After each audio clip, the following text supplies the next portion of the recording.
in 7th class. We have complete revision of chapter 4 from till the chapter 4. We are going to start the chapter 5 for revision today. The Red Sea and the Indian Ocean proved propitious for the Phileas Fogg. बहरहम और बहरहीन Phyllis fog के लिए बहुत मेहरबान साबित होते हैं। वो किस तरह से मेहरबान साबित होते हैं जो आपने रिवाइज़ करनी है एक दफ़ा स्टोरी, और इसके फर्स्ट क्वेश्चन का सेकंड पार्ट हमने करना है। How did the mister Fogg pass his time between Suez and Bombay. आपको पता होना चाहिए कि हमने स्टोरी में क्या पढ़ा था कि उसने मिस्टर फॉग ने बम्बई जाते हुए जो अपना टाइम किस तरह से पास किया, वो अच्छी खुराक खा के, यानी कि अच्छे खाने खा के और गेम खेल के, कार्ड्स गेम खेलने से। Had 4 hearty meals every day and played whist.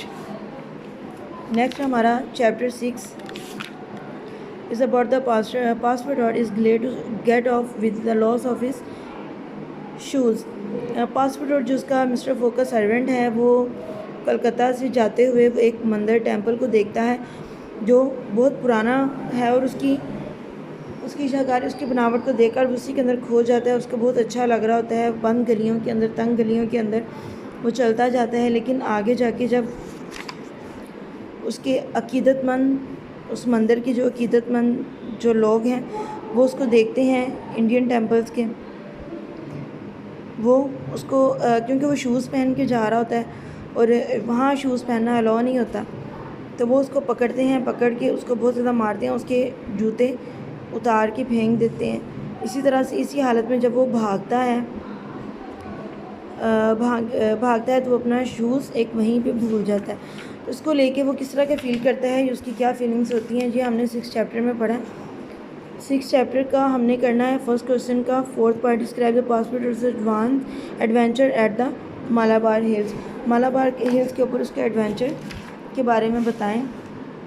When the passport out splendid pagoda on the Malabar Hills, he wanted to see its interior. He did not know that Christians were not allowed to enter Indian temples. Christians जो Indian temple में उनको permission नहीं आने की। He entered the temple. He entered the temple barefooted. He saw 3 angry priests who had pulled away his shoes and beating him. वो उसको मारते हैं और उसके शूज़ उतार के फेंक देते हैं और उसे बहुत ज़्यादा पीटते हैं।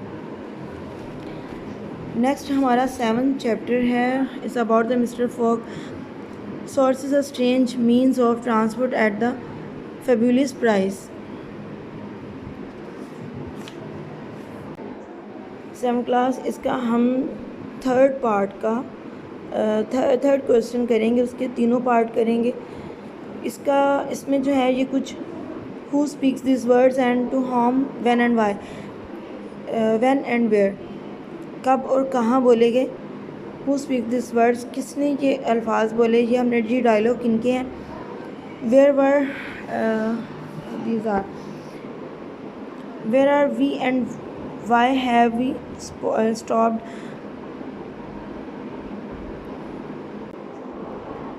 Cromatry asked this to conductor. What can I say? The person were mistaken.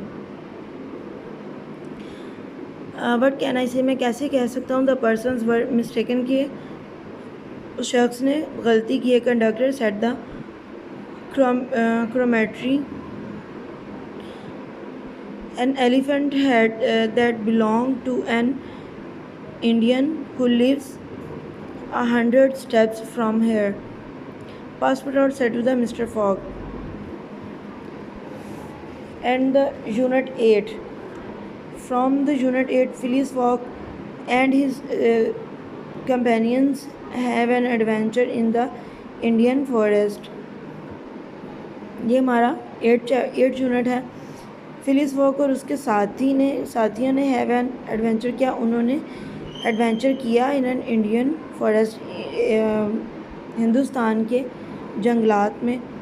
Who speaks this words and to whom, इसमें भी हम 3rd पार्ट करेंगे 8 चैप्टर का 3rd part. Who speak these words? And to whom, when, and where?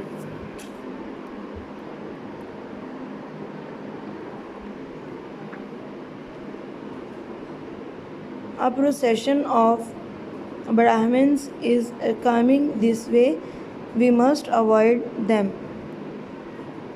Parsi said the words to the travelers. The goddess Kali, the goddess of the love and the death. Sir Francis said this to the travelers. Can we save this woman? I have 12 hours to spare. I can help her. Sir Francis said this to the Mr. Fogg. Okay, so this is the 8th chapter. You have revised these all questions. Allah Hafiz.